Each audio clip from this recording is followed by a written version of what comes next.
Bronchial asthma, drugs acting for bronchial asthma में 5 category में हम लोगों ने ब्रोंकोडायलेटर्स, ल्यूकोट्रिन एंटागोनिस्ट्स का डिस्कशन पूरा कर चुका हूँ। इसके बाद हम लोग जो नेक्स्ट जिस कैटेगरी का डिस्कशन करने वाले हैं उसका नाम है मास्ट सेल स्टेबलाइजर्स। तो इस वीडियो में हम लोग मास्ट सेल स्टेबलाइजर्स के बारे में डिस्कशन करेंगे। ठीक है, ये छोटा सा ही टॉपिक है, तो देखते हैं इसको। Mast cell stabilizers. As the name suggests, mast cell is the name of cell. Stabilizer means balancing.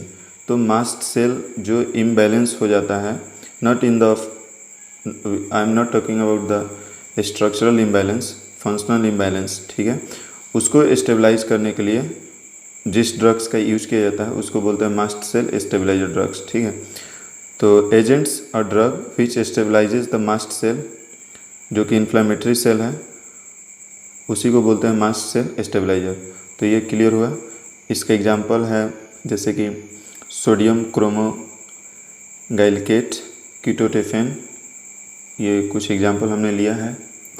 ठीक है, नेक्स्ट हम लोग देखते हैं कि मास्ट सेल स्टेबलाइजर ड्रग जो होते हैं वो किस तरह से काम करते हैं, उनका मैकेनिज्म ऑफ एक्शन क्या है, उसको हम लोग देखते हैं। तो मैकेनिज्म ऑफ एक्शन क्या है मास्ट सेल स्टेबलाइजर ड्रग्स का, उसको देखते हैं। पहले कुछ पॉइंट्स है उसको देख लेते हैं, इसी से उनका एक्शन भी क्लियर हो जाएगा। तो जैसे कि हमको पता है कि मास्ट सेल रिलीज करते हैं बहुत सारे inflammatory mediators like histamine, prostaglandin, leukotriene, platelet activating factor और इंटरल्यूकिन, ये सारी चीज़ें जो हैं मास्ट सेल रिलीज करते हैं। ठीक है, तो ड्रग्स जैसे कि सोडियम क्रोमोगाइलकेट, कीटोटेफेन, ये सब क्या काम करते हैं, ये डिक्रीज करते हैं, decreases the degranulation of mast cell and other inflammatory cell.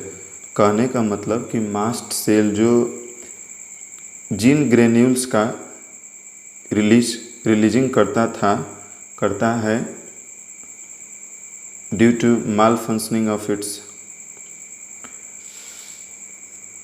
तो उसको ठीक करने के लिए जो ड्रग दिया जाता है वो ड्रग क्या काम करता है कि उसके जो ग्रेन्यूल्स जो वो रिलीज करता था उसको रिलीज करने के कंडीशन को घटा देता है, decreases the degranulation of mast cell.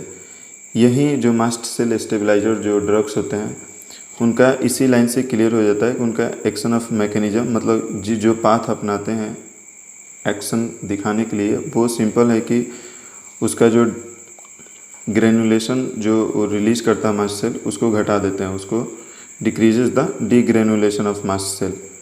और इसी तरह से वो दूसरे भी इन्फ्लेमेटरी सेल जिस पे काम करते हैं उस पर भी एक्चुअली इस मास्ट सेल स्टेबलाइजर के बारे में ज़्यादा कुछ है नहीं, इसलिए जितनी सारी चीज़ें हैं उतना मैंने एक्यूमुलेट किया है और आपको बताने की कोशिश कर रहा हूँ। ठीक है, ये उतना बस सिंपल चीज़ें हैं, आपको उतना ही जानना है, ज़्यादा इसमें माइंड नहीं लगाना है। बाकी अगर कुछ नहीं समझ में तो आप केडीटी पढ़िए, टोटल मैंने केडीटी का ही रेफरेंस लिया है। ठीक है, नेक्स्ट पॉइंट इसका देखते हैं। तो नेक्स्ट पॉइंट है कि these drugs means mast cell stabilisers decreases mediators of asthma like histamine, leukotriene, interleukin, इन सारे चीज़ों को भी वो घटाते हैं। ठीक है, ये सब मेडिएटर्स हैं अस्थमा के, क्योंकि हिस्टामिन बढ़ेगा तो आपको पता ही है कि हिस्टामिन भी इन्फ्लामेशन कॉज करता है।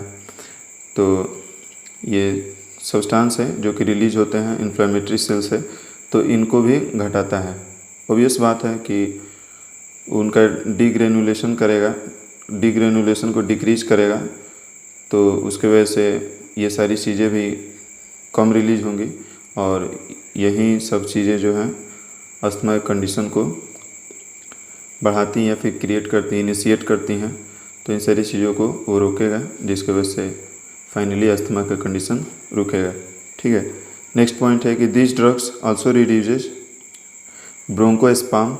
ब्रोंकोस्पाम क्या होता है कि जो ब्रोंकियल जो एयर ट्यूब है उनका सिकुड़ना जो होता है उनको कम करता है, ठीक है, जो कि एलर्जेंस की वजह से या फिर कोल्ड एयर या फिर किसी भी डस्ट या पोल्यूशंस की वजह से जो उनको में जो ब्रोंकोस्पाज्म का जो कंडीशन हो जाती हैं उनको भी ये मास्ट सेल स्टेबलाइजर जो ड्रग है उनको रोकने का काम करता है, ठीक है।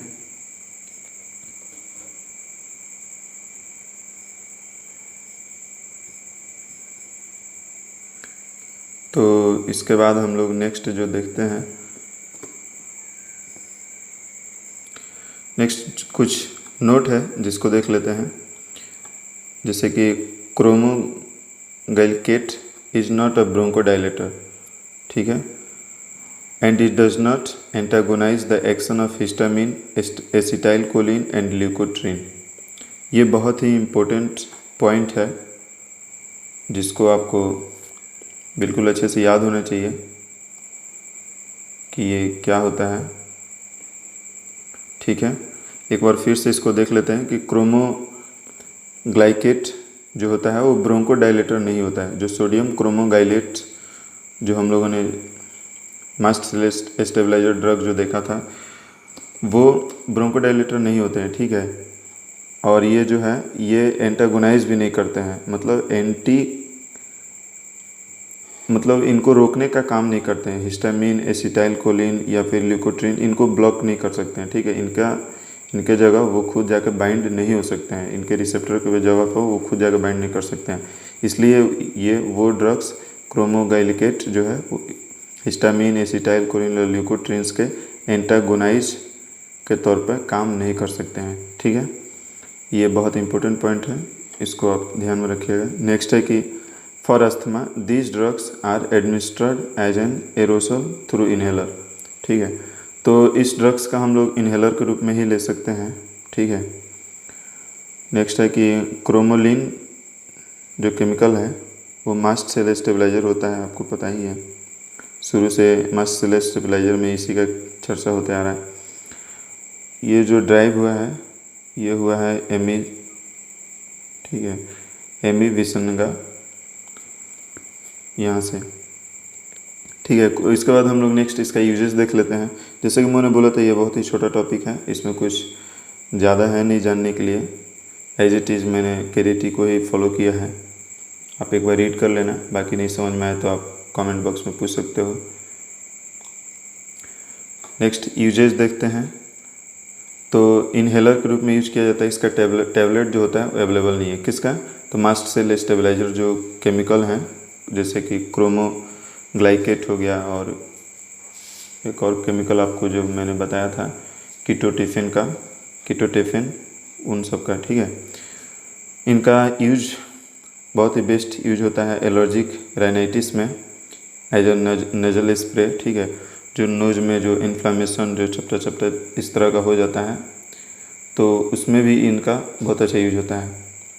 और एलर्जिक कंजक्टिवाइटिस में, कंजक्टिवाइटिस जो है वो आइस का डिजीज़ बोल सकते हैं कि जो आँख फूल जाता है, आँख स्वेल कर जाता है और उसमें ईचिंग होते रहती है, उस तरह का जो एलर्जिक कंडीशन आइज में होता है उसी को कंजक्टिवाइटिस बोलते हैं। उस कंडीशन में ये जो मास्ट सेल स्टेबलाइजर ड्रग है उसका बहुत ही अच्छा यूज होता है और उसको यूज करते हैं आई ड्रॉप के रूप में, ठीक है। तो इस तरह से मास्ट सेल स्टेबलाइजर भी ख़त्म हुआ, इसका डिस्कशन पूरा हुआ। इसके बाद से यहाँ तक हम लोगों ने ड्रग्स फॉर ब्रोंकियल अस्थमा में हम लोगों ने जो 5 कैटेगरी डिसाइड किए थे, 5 कैटेगरी जो मेन होती हैं उसमें से हम लोगों ने 3 कैटेगरी पढ़ लिए। तो नेक्स्ट 2 और कैटेगरी बची हैं जिसके बाद से ब्रोंकियल अस्थमा टॉपिक ख़त्म हो जाएगा। तो मिलते हैं नेक्स्ट वीडियो में जिसमें हम लोग कोर्टिकोस्टेरॉइड्स का डिस्कशन करेंगे, ठीक है।